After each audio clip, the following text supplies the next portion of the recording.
On your path to become a successful real estate investor, there is no cookie cutter approach. Everybody is different, everybody has different goals, so for so many different reasons, the challenges are going to be unique and the same at the same time. But what we do know is that proper prior planning prevents piss poor performance. So after watching this video, you'll know 9 steps to become a successful property investor. My name is Andrew Finney, your real estate geek. If you need help finding a top agent where you live, or if you simply want to drop me a line to say hello, my contact info is below. If you're new here, please go ahead and subscribe to this channel now, like this video, and tap the bell icon to get notified of the next one. Thank you. Okay team, let's take a closer look at this. Becoming a successful real estate investor really all depends on your personal objectives and the strategies that you wish to take. Developing specific strategy and plans of action to meet them is where you will either make yourself or break yourself. Take for instance some good questions that you should be asking yourself, like how will I make money in real estate? Will I be collecting rent, or will I be making money from flipping the property and selling it? Another core question is how much money will you make in the first month or in the first year? How are you going to make the money, and how are you going to project your cash flow? Do you expect to lose money in the first month? In the first year, do you expect to break even? Or in the second year of your practice, do you expect to start earning a profit? So all of this can really be boiled down into 9 core questions to get started, to help you strategize, help you get clear on your personal objectives, and come up with an action plan that's going to make you successful going forward. The first question you should be considering is, what is your goal as a property investor? Every successful plan always begins with having a goal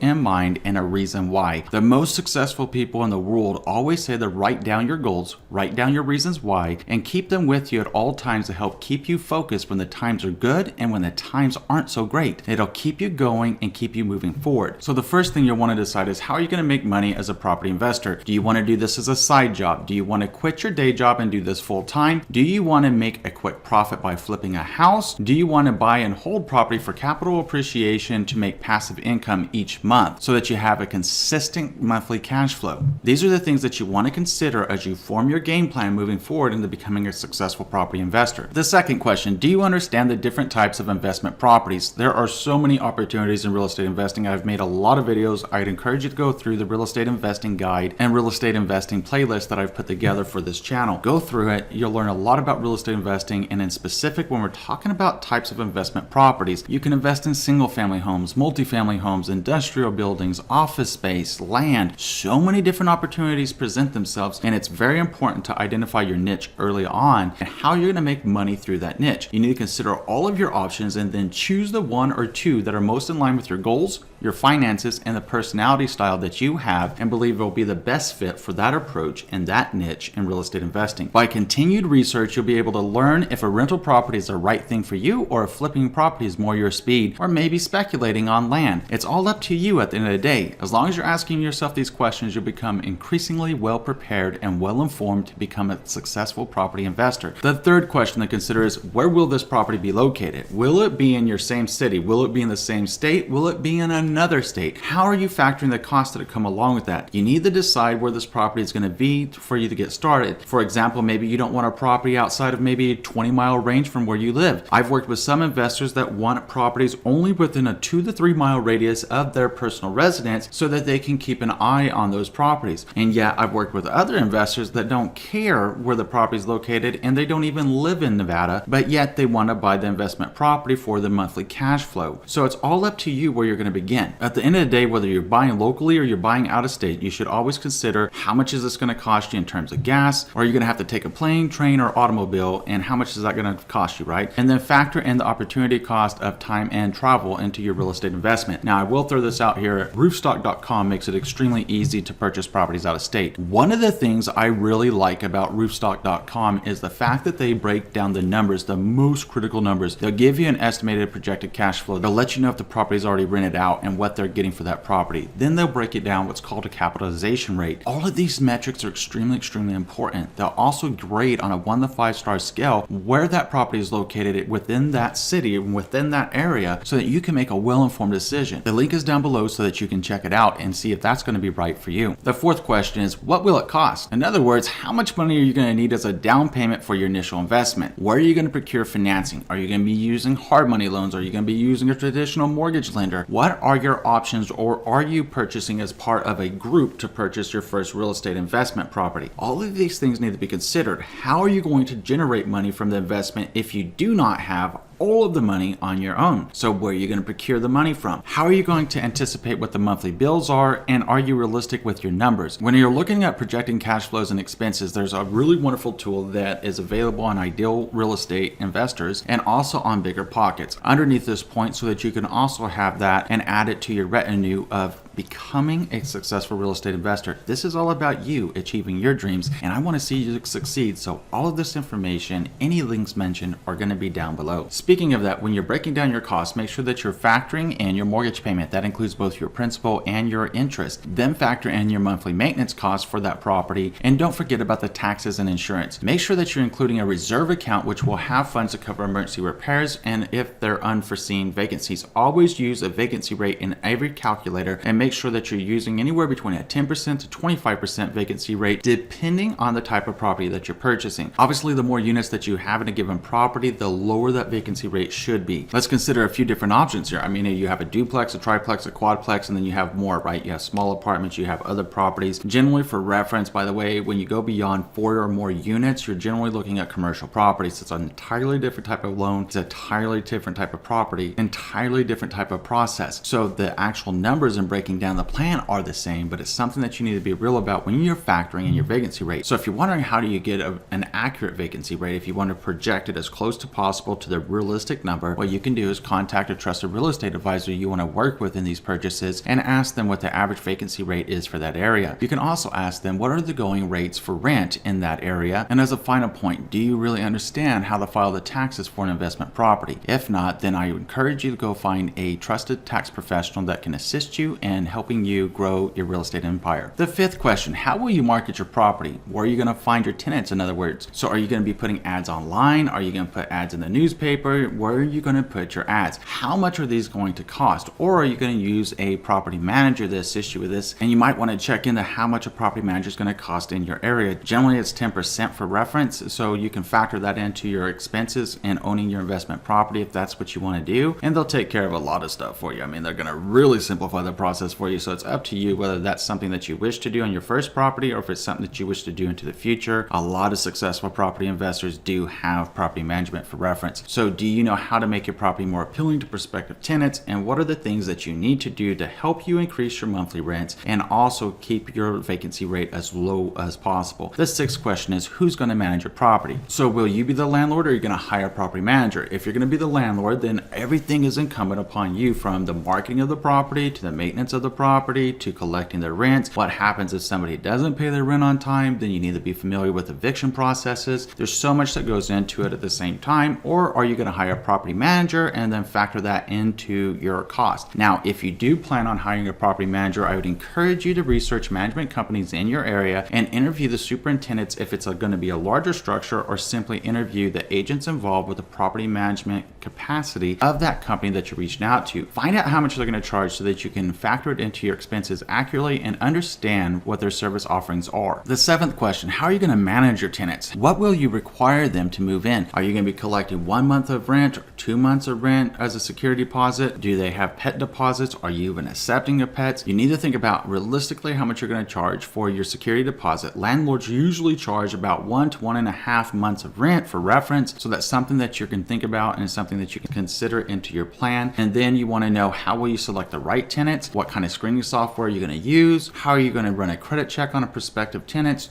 Do you have all the proper legal forms, like a lease agreement, a rental application, a notice to quit? Do you understand what the Fair Housing Act is and how it applies to you as a landlord and tenant rights in your area? Please be sure that you also understand the eviction process, just in case you get that bonehead tenant out there and you got to evict them. At some point during your property investing career, you're going to run into people you're going to have to evict. It's just that simple. The more of them that you invest in, the higher the likelihood it's going to occur at some point in time. Are you going to make your property pet friendly, or are you simply not going to accept pets? These are all questions that you should consider and be incorporating into your plans as one of the steps to becoming a successful real estate investor. The eighth question is, how are you going to maintain your property? Are you going to have a handyman on call? Are you going to have somebody living on site? Or are you going to be doing all the repairs and maintenance yourself? And then who's going to be doing the landscaping? I mean, there's so many things that go into it that you should think about. This is, again, where you can be very, very successful in real estate investing by first learning everything that you can, putting it into a plan of action when you get ready to invest. The more planned out your plan is, the more that you're going to be prepared for success. Remember early on in this video when we were talking about that proper prior planning prevents piss poor performance. If you're using this information in this video and the other ones that I've made, the more that you learn, the more likely you are to have perfect performance. And the ninth question is, do you have an exit strategy in case your investment fails? Now, this is something that nobody ever wants to really consider, but you gotta have a contingency plan in place. You gotta know what your exit strategy is. What happens if you're really super excited to get into real estate investing and then you decide it's not for you? That's something that you should be planning for just in case you decide, hey, you know what? Rental property is not for me, speculating property is not for me, and flipping a house isn't for me. At the same time, what happens if it flops and you need to have an exit strategy in place to try to sell off the properties as quickly as possible to get your debts repaid if possible? And what is your backup to the backup option? How many of these backup options do you have in place? Now, obviously, we want to give all the positive energy and focus into being extremely successful. At the same time, we also got to be realistic that market changes and market fluctuations and the timing involved of getting into real estate investing could either assist you or harm you. So please make sure that you have an exit strategy in place and make sure that you're being completely realistic. You might not want to think about it. You might hate thinking about it, but think about it, then plan for success. If you plan for the worst, then you hope for the best, then everything will be well thought out moving forward. Now, I hope you've learned a lot from this video today. Here's what I would like you to do. Tell us what you're thinking about this episode in the comment section below, along with any of the other steps that you would like to include on the journey of becoming a successful real estate investor. Thank you. Now I'm gonna go ahead and pop up my contact information. If you simply wanna drop me a line to say hello, or if you need help finding a top agent where you live, please let me know. Always love to hear from you, and I'm always here to help you. If you haven't already done so, I'm gonna ask you to do three things. Number one, please subscribe to this channel. Number two, please like this video. And number three, please share this video around with someone you know is going to be able to help. Because just like you, I'm sure you can think of someone else right now that's considering getting into real estate investing and not completely certain where to get started. Please share this episode with them so that they will know 9 steps to becoming a successful property investor. Thank you. In between now and next time, I'm wishing you and yours a lifetime full of love, wealth, abundance, and happiness. Thank you for watching today, team, and enjoy an amazing day.